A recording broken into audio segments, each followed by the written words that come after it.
Oke, cek cek 1 2 3. Kali ini aku lagi ada di custom ROM Android 12. Buat ngeceknya langsung aja kita ke about phone ya. Kemarin sudah aku bikinin short videonya ya. Video pendek aja soal custom ROM ini. Ini adalah Evolution X Snow 6.0 Wired ya. Ini yang official dan Androidnya 12. Kernel yang dipakai extended The Santi ya, maintainernya. Dan tampilannya ini sudah aku atur, jadi tampilannya kecil-kecil seperti ini. Untuk DPI nya aku atur jadi berapa ya kemarin, 450 apa 500an gitu aku ganti, makanya jadi kecil-kecil seperti ini. Oke, untuk bloatware bawaannya di sini standar aja, nggak terlalu banyak. Kita cek di bagian foto kamera. Untuk kameranya ini ada kendala di bagian save to SD card ya. Save to SD card ini dia kalau dicentang bakalan full close, jadi speknya nggak usah dicentang. Kalau untuk kamera sound ini aku agak lupa ada suara apa enggak ya, kita coba. Oh ya, masih ada suara ya, karena suaranya di sini double. Jadi kalau sudah dimatiin satu ya, yang satunya lagi masih tetap stay ya, nggak bisa hening.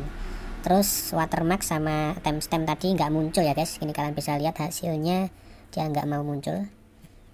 Jadi ya itu sih kendalanya, tapi nggak fatal ya.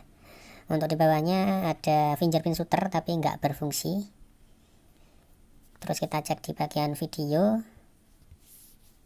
Untuk videonya sudah ada image stabilization dan video kualitinya masih belum support 60 fps. Untuk potret square panorama ini aku tes nggak ada kendala sih. Terus kemudian untuk Magis-nya aku masih pakai Magis yang versi 23 karena aku pikir ini udah paling stabil. Kalau pakai yang versi 24.1 di bagian modul ini kosong, nggak ada pilihannya. Dan kalau kita pakai modul tertentu gitu bakalan jarang ada yang cocok. Makanya mending pakai yang lawas saja. Terus di bagian setting ada the evolver, ini adalah menu khususnya. Sudah aku atur-atur ya, kalian bisa lihat status barnya ada banyak pilihan sih, beberapa ya. Icon sinyal ini kita bisa pilih.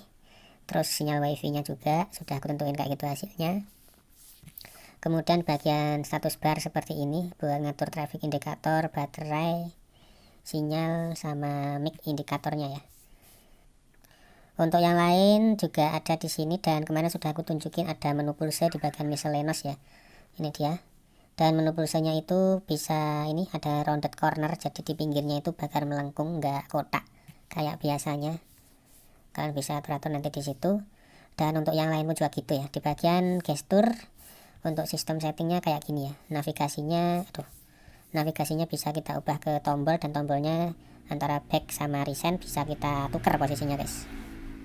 Untuk miscellaneous tadi ada game space, dan untuk game space nya seperti ini tampilannya ya.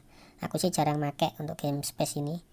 Paling ya aplikasi game buat game itu yang aku pakai paling cuma di MIUI aja. Kalau di AOSP jarang aku pakai. Jadi emang aku nggak ngetes untuk game space nya ini. Di bawahnya lagi ada network dan internet. Kita cek di bagian preferred network type. Ada 4 pilihan ya.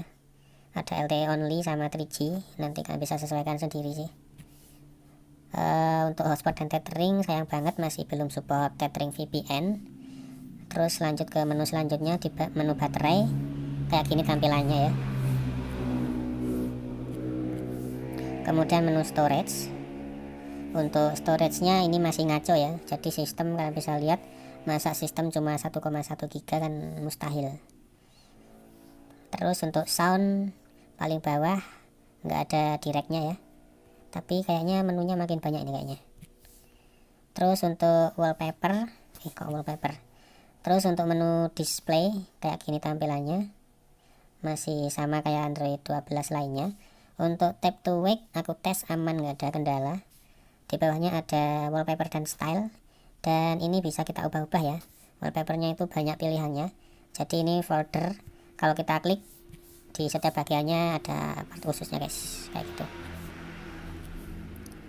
Untuk security masih sama kayak ROM Android 12 lain, cuman ada pin sama fingerprint.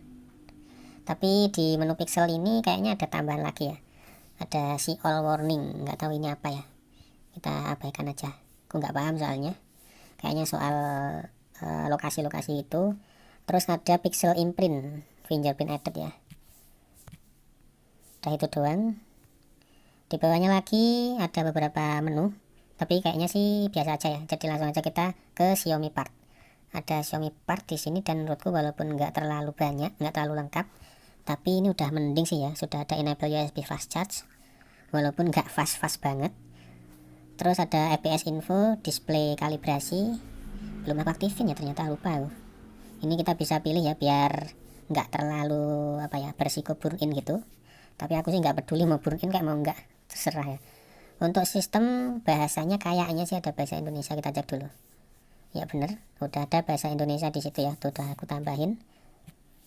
Terus live translate, aku nggak tahu ini apa, buat translate teks gitu mungkin pas waktu kita putar video bagaimana gitu mungkin ya. Aku juga belum ngetes jauh ini. Developer option nggak ada yang istimewa sih ya. Kita cek di running service. Untuk RAM-nya tersisa 1,5 GB ya, ini sambil record. Menurutku kalau untuk RAM 3 GB kayaknya sih nggak cocok ya untuk Android 12. Untuk menu developer option yang lain masih sama aja. Kita langsung ke quick setting ya. Tampilannya seperti ini. Dan kayaknya sih coba kita cek menu yang lain. Ini sebenarnya sudah aku naikin ke atas ya untuk menu yang aku anggap penting. Di sini hotspot masih ketinggal di bawah ya. Kita tambahin hotspot, dark theme, hotspot ini sama lain-lain ya. Extra dim ada juga di situ. Kompas, on the go, game mode, Xiaomi part, FPS info, udah itu dong ya. Kalau misalkan kita hidupin wifi sama hotspot berbarengan, kalian bisa lihat untuk di sini bagian status barnya masih bisa jalan bareng ya. Terus untuk menu panggilan, apakah bisa buat nge-record ya, ngerekam obrolan, coba kita cek.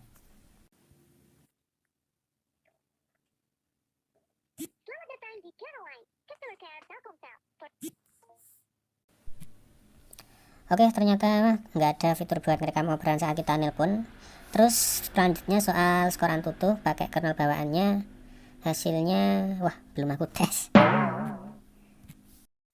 Saya lagi di rumah nih guys.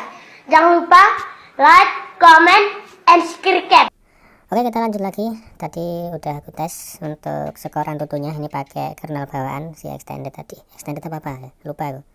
Dapat 151.000 sekian dengan rinciannya seperti ini. Dan kalian bisa lihat suhunya itu nggak panas ya, 36 derajat celcius, jadi anget-anget, wajar. Terus kemudian aku juga udah tes hasil CPU throttlingnya. Hasilnya kayak gini ya, lumayan sih. Ini tapi bukan OC ya, ini yang non OC ya. Ini non OC itu kalian bisa lihat di bagian maksimal CPU clocknya 1.8 ya.